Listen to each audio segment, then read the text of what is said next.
Nah, yang jelas faktanya setelah Kemensos dihidupkan kembali tahun 2021 itu sudah ada 3 menteri sosial dari parpol yang kemudian ditangkap oleh KPK karena kasus korupsi, ya.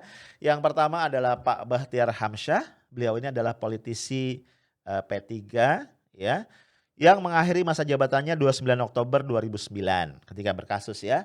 Kemudian Pak Idrus Marham, ini Sekjen Golkar, jadi Mensos 17 Januari sampai 24 Agustus 2018. Ini nggak sampai setahun ya. Ya tersandung lagi juga kasus korupsi. Dan terakhir jagoan kita Pak Juliari Peter Batubara. Ini Wabendum PDIP yang resmi jadi tersangka korupsi bansos ya di KPK 6 Desember 2020. Udah 3 guys mensos dari parpol yang kena kasus korupsi.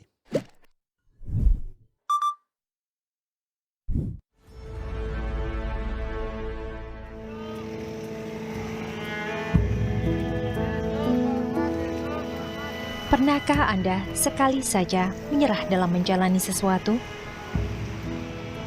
Jangan pernah menyerah. Jalanilah hidup dengan ikhlas dan terus berusaha. Semangat yang tinggi seperti ini juga diperlihatkan oleh Acep Yunus Komarudin, pemuda asal Kampung Aboh, Kelurahan Sukamulya, Kecamatan Bungur Sari, Kota Tasikmalaya yang terlahir tanpa kaki. Panasnya aspal tetap ia lewati untuk mencari nafkah, menghidupi dirinya dan ibunya. Kisah Asep panjang untuk diceritakan. Namun banyak orang di kota Tasikmalaya mengetahui bahwa ia telah bertahun-tahun berjualan dengan menarik kotak plastik berisi dagangan dengan tubuhnya. Dan kedua tangannya digunakan sebagai kaki untuk berjalan. Guys, ketika hidup kita nggak sepenuhnya berjalan sesuai dengan harapan, biasanya kita merasa berhak ya untuk mengeluh. Ya nggak sih? Apalagi tengah-tengah pandemi ya, yang kayak gini nih kayaknya alasan kita buat mengeluh itu tambah banyak ya. Mulai dari hal-hal remeh lah. Aduh gue bosen di rumah, aduh gue nggak bisa hang out sama teman-teman gue nggak bisa jalan-jalan ke mall sama anak istri gue, atau gue nggak bisa nonton bioskop dengan bebas lagi misalnya ya. Atau sampai hal-hal yang lebih serius ya, aduh penghasilan gue turun gitu kan, bisnis gue mandek, atau bahkan jadi korban PHK. Nah guys, tapi semoga kita sadar ya guys ya, bahwa betapapun beratnya kehidupan yang sedang kita jalani, selalu lebih banyak nikmat Tuhan yang harus kita syukuri ketimbang kesulitan-kesulitan hidup yang kita hadapi. Ya, udara masih kita bisa hirup dengan gratis ya, walaupun kadang-kadang ada polusi ya. Tubuh kita masih sehat ya, alhamdulillah, dan ada serentetan nikmat yang lain ya. Belum lagi kita dikaruniai anggota-anggota tubuh yang utuh dan semuanya masih berfungsi dengan baik, alhamdulillah. Nah guys, kalau seandainya mau mengeluh, ini ada seorang anak muda namanya Acep Yunus Komarudin, warga kota Tasikmalaya. Ya, Acep ini menurut gua kalau bicara keluh mengeluh, dia lebih berhak buat mengeluh ya. Acep ini terlahir tanpa kaki dan dia sudah bertahun-tahun harus banting tulang ya, berjualan. Ya, dia meletakkan jualannya dalam satu kontainer plastik yang dikasih roda, dia tarik dengan badannya dan dia lakukan itu untuk menafkahi dirinya sendiri dan juga ibunya. Jadi mereka cuma tinggal berdua. Dia biasa keliling tuh di alun-alun Tasik ya untuk menyambangi, mendatangi warga sekitar dan menawarkan barang dagangannya. Nah, kalau kita kerap mengeluhkan COVID-19 pandemi ini sebagai biang kerok dari segala kesulitan kita harus tahu bahwa pandemi ini juga menghantam kehidupan ekonomi Acep dan ibunya. Ya, karena sebelumnya andalan dia itu orang-orang yang biasanya ngabuburit nih di alun-alunnya kota Tasik. Nah, gara-gara pandemi, PSBB segala macam ini jadi sepi. Ya lu bayangin ya, dagangan Acep yang utamanya juga keripik ya, yang dia biasa beli itu dalam kulakan gitu, dia bungkus lagi di plastik kecil-kecil dia jual, itu sering kali nggak habis. Dan Acep biasa menyedekahkan sebagian kepada tetangganya. Aturan PSBB membuat warga yang biasanya ngabuburit di alun-alun kota Tasikmalaya kini sepi. Meski penghasilannya berkurang, ia terkadang menyedekahkan sebagian keripiknya untuk warga lain yang membutuhkan.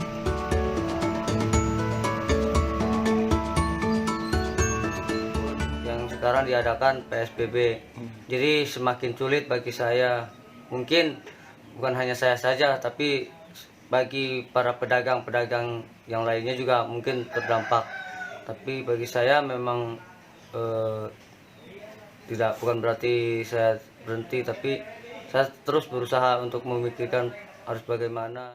Nah, guys, adanya orang-orang yang kurang beruntung seperti ini, seperti Acep dan mungkin teman-teman yang lain yang lebih parah lagi kondisinya. Ini merupakan salah satu alasan utama negara menghadirkan Kementerian Sosial yang sekarang dipimpin oleh Ibu Tri Risma hari ini atau Ibu Risma. Apalagi negara ini memang ada untuk melindungi segenap bangsa dan seluruh tumpah darah. Dan negara berkewajiban memelihara fakir miskin dan anak-anak yang terlantar. Dalam konteks itu, negara sudah menitipkan dana yang sangat besar ya, guys, ratusan triliun kepada Kemensos, Kementerian Sosial untuk bisa merealisasikan amanah konstitusi tadi.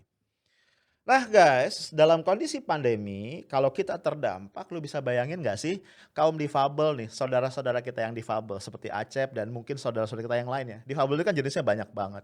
Ini pasti juga jauh lebih sulit lagi ya. Nggak pandemi aja tuh, hidup mereka tuh sulit kalau dibandingkan kita nih. Ya, apalagi dalam kondisi pandemi. Sehingga salah satu yang mereka harapkan itu adalah bansos dari pemerintah yang bisa meringankan sedikit beban mereka dan juga bisa memberi harapan lah pada mereka untuk tetap bertahan hidup. Dengan diantar oleh tenaga kesejahteraan sosial kecamatan dan perangkat desa, petugas dari Dinas Sosial Kabupaten Kediri mendatangi rumah-rumah penyandang disabilitas. Kedatangan petugas ini untuk menyerahkan bantuan sosial tunai berupa uang tunai Rp600.000. Dalam penyaluran bantuan ini melibatkan petugas dari PT POS. Dinas Sosial Kabupaten Kediri berharap bantuan tersebut dapat dimanfaatkan untuk kebutuhan hidup selama masa pandemi corona. Home visit penyaluran bantuan ini dilakukan petugas karena penerima mengalami cacat fisik sehingga tidak memungkinkan untuk datang ke kantor pos. Untuk penyaluran tahap pertama kali ini, sebagian besar adalah kaum disabilitas lanjut usia serta sebagian orang dengan gangguan jiwa atau ODGJ. Bantuan BST akan diberikan selama 3 bulan, April, Mei, dan Juni. Nah guys, dalam video yang kita lihat tadi, itu bantuan sosial tunai diterima oleh masyarakat difabel di Kabupaten Kediri ya. Kalau kita lihat sih kayaknya everything is okay ya, mudah-mudahan demikian. Bantuan sosial tunai tadi lancar, nggak ada masalah, sampai kepada saudara-saudara kita yang berhak. Ya walaupun guys jumlahnya nggak gede ya, sekitar Rp600.000 per bulan untuk 3 bulan ya, selama 3 bulan. Ya walaupun nggak besar tapi setidaknya ini apa ya, berarti banget lah buat saudara-saudara kita kaum difabel yang sedang dilanda kesulitan gara-gara pandemi ini.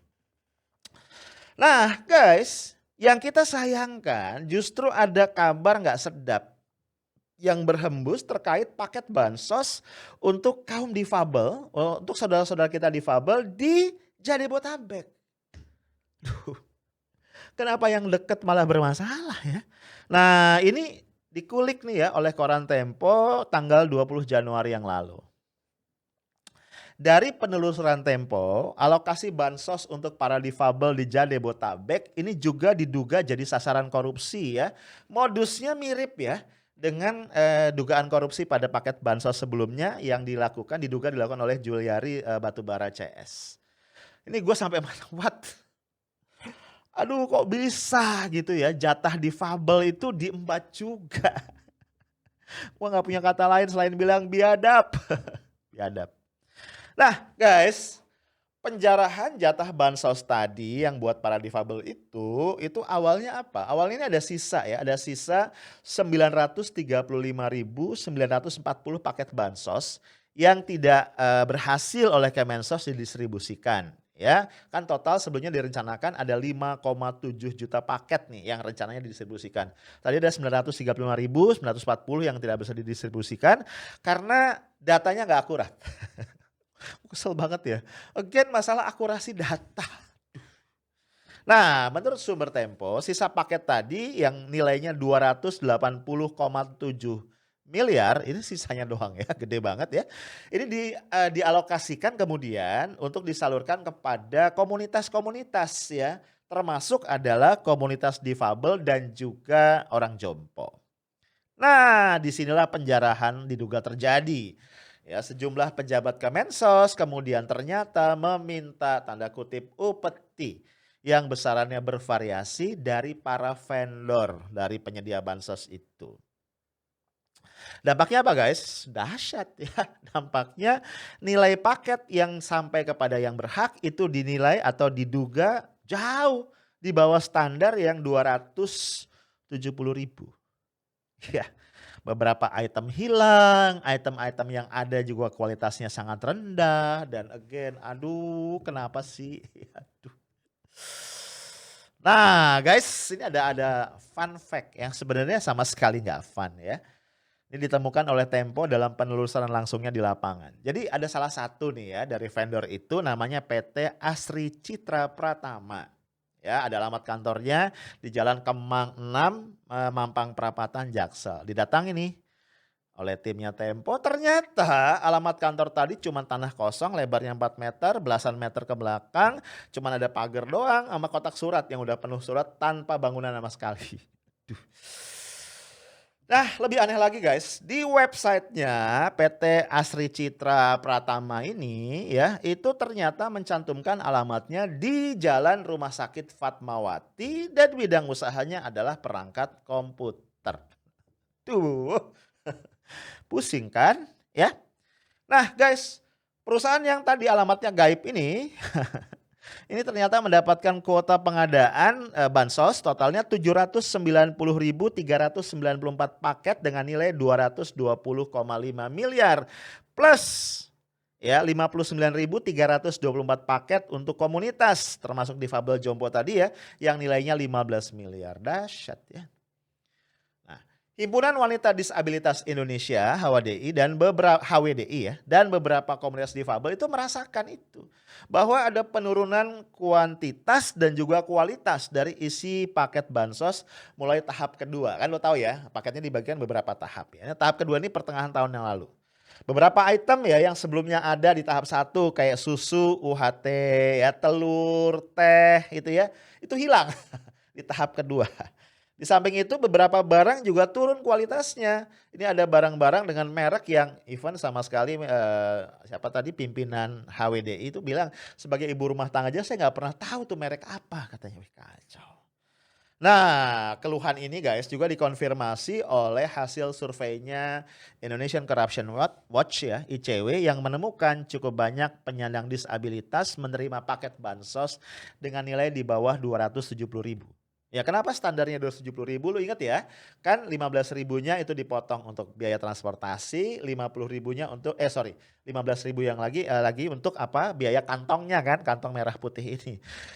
Which is menurut gua mahal banget tuh kantong ya karena kalau kita belanja nih gua sering belanja di minimarket ya dan gua lupa tuh bawa tas kan sekarang udah nggak ada tas plastik ya ditawarin beli kantong itu ada yang 4.000 ada yang 5.000 dan kantongnya udah bagus banget gitu. 15.000 kantongnya gimana gue juga bingung. Guys, menurut gue dalam konteks dugaan korupsi menyunat dana bansos jatah difabel ini nggak relevan ya. Ngebahas berapa miliar yang dikorupsi, berapa miliar yang diembat tuh nggak relevan ya, nggak relevan. Ya karena ini biadab banget ya. Serupiah pun bahkan sesen menurut gue haram ya, nggak boleh. Kacau ini. Nah itu uang rakyat bro, uang rakyat dialokasikan untuk kaum difabel yang miskin pula. Udah difabel mereka miskin. Ya, harapannya dengan bantuan itu mereka bisa survive melewati masa-masa pandemi yang sulit. Ini bisa dikatakan persoalan melanjutkan hidup gitu ya. Kok bisa diembat juga ya. Menurut gua ini pelakunya ini bukan cuma ngerampas beras, susu, telur, minyak goreng, teh atau saus, bukan. Ya, tapi ini merampas kehormatan dan martabat dari saudara-saudara kita kaum difabel. Apa dipandang karena mereka difabel terus mereka nggak berhak dapat sesuatu yang layak? Atau gara-gara mereka difabel mereka itu bisa diperlakukan suka-sukanya gitu? Aduh, ampun ya. Nah, ini menurut gua bukan saja melanggar konstitusi tapi juga melanggar Pancasila, dasar negara yang kita sepakati. Khususnya 3 sila nih ya yang terkait langsung ya pelanggarannya berat banget. Pertama sila ketuhanan yang Maha Esa, ini perbuatan biadab yang tidak berketuhanan. Yang kedua adalah kemanusiaan yang adil dan beradab, ini sangat tidak adil dan tidak beradab ya guys. Dan satu lagi adalah keadilan sosial bagi seluruh rakyat Indonesia, sama sekali nggak adil. Nah Sorry banget gue terpaksa mengatakan ini. Ini menjadi paradoks yang tambah memalukan. Karena kenapa? Karena korupsi dana bansos haknya wong cilik ini dilakukan oleh ya oknum-oknum kader partai yang selama ini mengklaim menyatakan sebagai partainya wong cilik. Sebagai partai yang NKRI dan Pancasilais gitu. Kan jadi paradoks ya. Sedih banget. Nah, lu masih inget ya cerita tadi Acep Yunus Komarudin yang ada di video awal tadi. Pendidikannya nggak tinggi guys. Nggak pinter ngomong, nggak pinter debat kayak para politisi. Tapi menurut gua jelas Acep jauh lebih mulia, jauh lebih terhormat dari banyak politisi kita yang korup. Dengan keterbatasan fisiknya Acep nggak korup ya. Acep kerja keras mencari nafkah yang halal untuk dirinya dan ibunya. Bagi gua, Acep jauh lebih berhasil menjadi role model yang konkret dari nilai-nilai Pancasila yang selalu kita gaung-gaungkan ketimbang banyak dari politisi kita. Nah, guys, gue jadi paham nih ya. Dulu gue tuh beberapa kali ikut event maiyahannya Cak Nun ya, M. Hainun Najib. Tahu ya maiyahan ini pengajian khasnya Cak Nun ya. Diselenggarakan di beberapa kota ya. Kalau di Jakarta tuh dulu biasanya di tim ya, di Taman Ismail Marzuki. Gue gak tahu sekarang masih ada apa enggak. Mungkin karena pandemi cuti dulu kali ya. Dan gue jadi paham guys, kenapa kemudian Gus Dur waktu jadi presiden tahun 1999 itu membubarkan Kementerian Sosial. Alasan beliau yaitu ya, karena ini jadi tanda kutip lumbung korupsi gede-gedean. Ya walaupun kemudian Presiden Megawati yang menggantikan Gus Dur ketika Gus Dur lengser ya, itu menghidupkan kembali Kemensos pada tahun 2001. Nah, kalau konteksnya keputusannya Bu Mega ya, gua nggak tahu pasti alasannya apa ya. Nah yang jelas faktanya setelah Kemensos dihidupkan kembali tahun 2021 itu sudah ada 3 menteri sosial dari parpol yang kemudian ditangkap oleh KPK karena kasus korupsi. Ya, yang pertama adalah Pak Bahtiar Hamsyah, beliau ini adalah politisi P3 ya, yang mengakhiri masa jabatannya 29 Oktober 2009 ketika berkasus ya. Kemudian Pak Idrus Marham, ini Sekjen Golkar, jadi Mensos 17 Januari sampai 24 Agustus 2018. Ini enggak sampai setahun ya. Ya tersandung lagi juga kasus korupsi. Dan terakhir jagoan kita Pak Juliari Peter Batubara. Ini Wabendum PDIP yang resmi jadi tersangka korupsi bansos ya di KPK 6 Desember 2020. Udah 3 guys mensos dari parpol yang kena kasus korupsi. So menurut gua ini again gua garis bawahi nggak bosan-bosannya nih. Bu Risma mensos baru kita nih punya PR besar.